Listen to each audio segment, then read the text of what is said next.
와, 저 벤땡보다 비싸다는 갈리. 난 언제 저런 폼나는 오토바이 타보노. 에휴.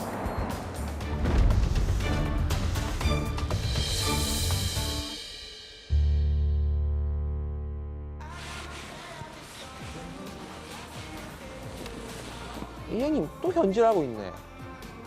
왔나? 근데 오다가 갈리 지나가는 것 같다. 와, 그 엔진 소리 하면 죽이더라. 와, 부럽나? 부럽지. 애들이 그 주말에 라이딩 한번 하자는데 오랜만에 오토바이 한번 타러 가볼까?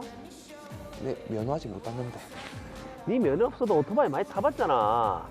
그냥 빨리 들어봐라. 아, 어서. 될라나?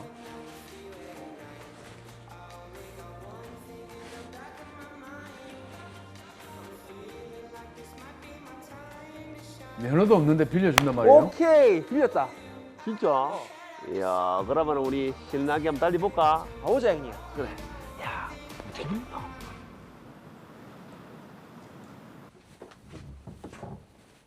아, 또 나가나? 집에 좀 있어라. 아, 또 잔소리. 아무리 성인이라지만 맨날 친구들이랑 술 먹고 늦게 들어오고.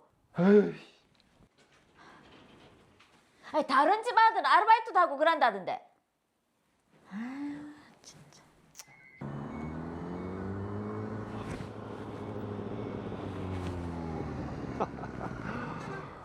우와. 이야, 니 이거 빌린 기가? 이거 빌리려고 술값을 얼마나 썼는지.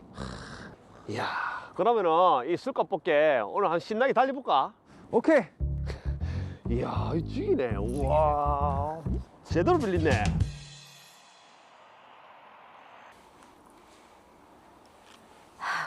지금 시간이 새벽 1시가 넘었는데 아직도 안 들어오고 뭐하노?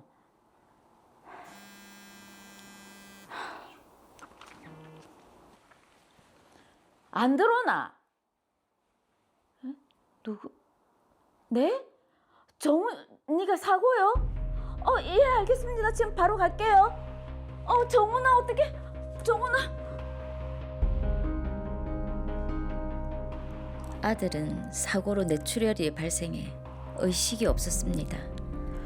아들이 이렇게 된 건 아들은 심야에 차들이 거의 없는 국도를 오토바이를 타고 달렸습니다. 한참을 달리다 도로가 굽어지는 지점에서 핸들 조작을 미숙하게 하는 바람에 중앙분리대 쪽으로 오토바이가 쏠려 충돌하고 말았습니다. 아유, 큰 사고였네요. 정훈이는 의식을 회복했고 수개월간 심각한 상태로 입원 치료를 받아야 했지만 다행히 기적적으로 정상으로 회복했습니다.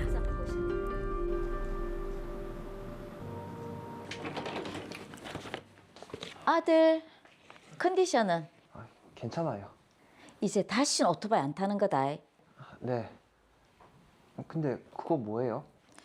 건강보험공단에서 왔던데.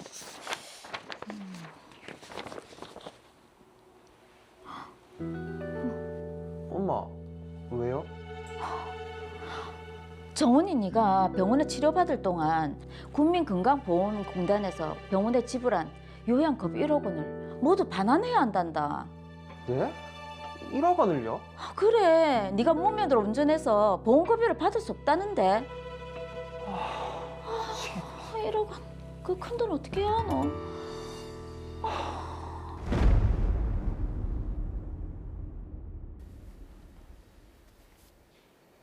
네, 오토바이 사고로 사경을 헤매다가 기적적으로 회복을 해서 다행이긴 한데 또 보험급여 문제가 또 남아있네요. 그렇죠. 사실 뭐 회복 자체는 천만다행이다 이렇게 표현할 수가 있는데 네. 물론 또 이 정훈 씨 같은 경우는 반성도 하고 있고 나머지는 문제가 되지 않는데 이 건강보험공단에서 그동안 치료를 받으면서 냈던 돈 있지 않습니까? 네. 요양급여 1억 원을 다시 반환을 해야 된다. 예. 이렇게 얘기를 하니까 와, 금액도 너무 크고 지금 이 문제입니다. 자, 그렇습니다. 이정훈 씨가 지금 무면허로 운전을 했기 때문에 지금 보험급여를 받을 수 없다는 건데 한세영 변호사님 어떻습니까? 근거가 있습니까? 네, 국민건강보험법 제53조를 보면 고의 또는 중대한 과실로 인한 범죄 행위의 원인이 있거나 고의로 사고를 일으킨 경우에는 보험급여를 주지 않는다고 되어 있습니다.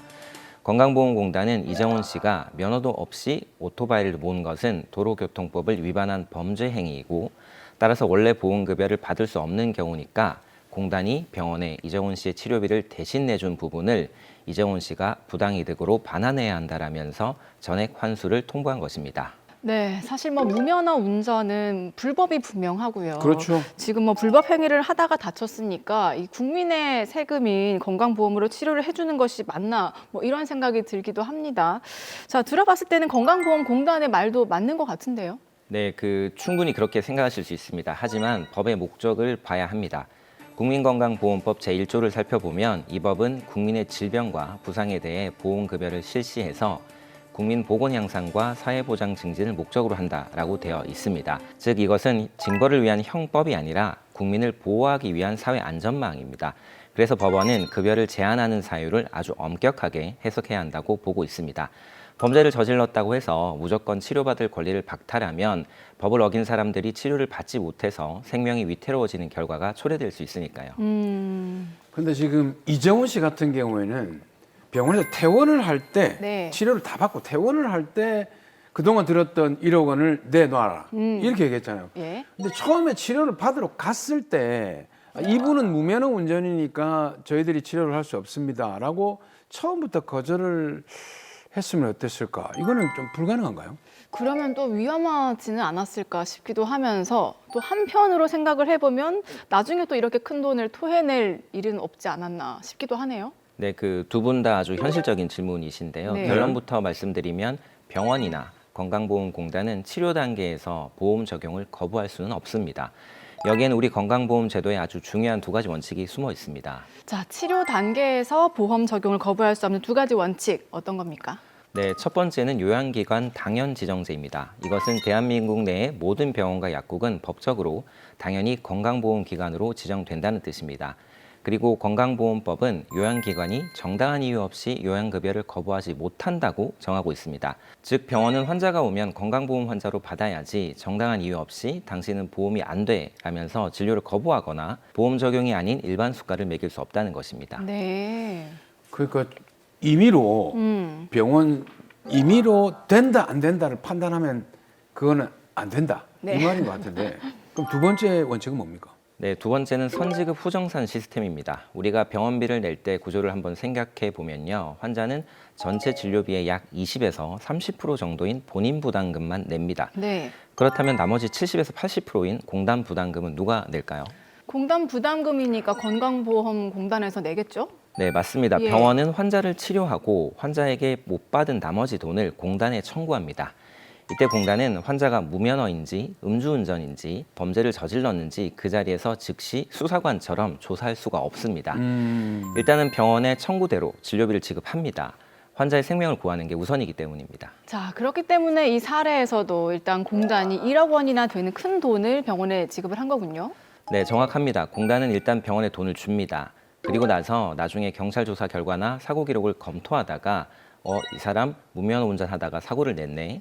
이건 급여 제한 사유인데 라고 확인되면 그때 가서 환자에게 우리가 병원에 대신 내준 돈 당신이 잘못해서 생긴 사고니까 다시 내놔 라고 하는 겁니다. 네. 이것을 법적으로 부당이득금 환수 처분이라고 합니다. 그러니까 이제 이해가 되네요. 병원 같은 경우는 치료가 필요하니까 생명을 위해서 치료를 하게 되고 이유를 묻지 않고 그리고 난 다음에 나중에 따져보니까 요거는 잘못된 급여가 나갔다라고 뒤에 정산을 해봐서 네. 다시 환수를 요구한다. 이렇게 보면 되겠네요. 네, 그렇습니다. 바로 그 지점에서 법적 다툼이 시작된 겁니다. 공단은 범죄니까 돌려받겠다는 거고 환자 입장에서는 치료는 정당하게 받은 건데 너무하다는 입장이 충돌하는 겁니다. 자, 그런데 앞서 이제 고의 또는 중대한 과실로 인한 범죄 행위의 이제 원인이 있으면 보험 급여를 하지 않는다. 그리고 또 법원은 그 부분을 엄격하게 이제 분석을 한다라고 하셨잖아요. 네, 그렇습니다. 구체적으로 설명해 드리도록 하겠습니다. 법원은 법문의 요건 중에서 중대한 과실 부분이라는 요건을 되도록 엄격하게 해석하라고 하고 있습니다. 여기서 중대한 과실이란 통상인에게 요구되는 주의를 하지 않더라도 약간의 주의만 했다면 손쉽게 결과를 예견할 수 있었는데도 만연히를 간과한 상태, 쉽게 말해서 거의 고의에 가까울 정도로 현저하게 주의를 안 한 상태를 말합니다.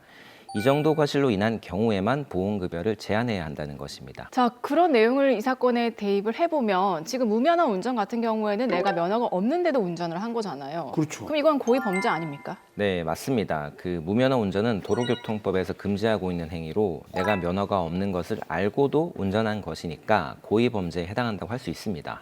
그럼 이게 당연히 고의가 개입이 됐으니까 보험급여는 제한이 돼야 되는 거 아닌가요? 네, 그렇게도 볼 수 있지만요. 보험급여를 하게 된 원인인 교통사고 자체는 과실에 의해 발생한 것이므로 중대한 과실이냐 아니냐에 따라서 보험급여 제한 여부가 판단되어질 수도 있습니다. 그리고 설령 고의 행위로 보더라도 건강보험법의 급여 제한 사유를 자세히 보면 고의 또는 중대한 과실로 인한 범죄 행위의 그 원인이 있는 경우라고 해서 사고가 범죄 행위 때문에 일어난 것이 아니라면 또 보험급여를 하도록 되어 있습니다. 자, 그렇다면 이정훈 씨의 경우는 어떤가요? 범죄 행위인가요? 아닌가요? 네, 제가 확인해 보니 이정훈 씨는 사고 지점까지 약 70km 정도를 운전해 왔고요.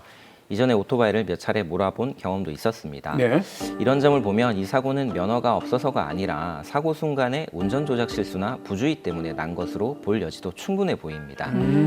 즉 중대한 과실로 보기 어렵고 또 범죄 행위인 무면허 운전과 사고 발생 사이에 직접적인 인과관계가 없다고 판단할 수도 있어 보입니다. 면허가 이제 없다는 그 사실이 큰 이제 사유가 되지 않는다는 말씀이신 것 같은데, 자, 어쨌든 이정훈 씨는 지금 건강보험공단으로부터 1억 원 전액을 환수하라라는 통보를 받았는데, 그럼 어떻게 하면 될까요? 네, 이정훈 씨는 공단의 환수 처분에 대해서 다퉈볼 수 있는데요. 처분서를 받은 지 90일 이내에 건강보험공단 이의신청위원회에 이의 신청을 할 수 있습니다.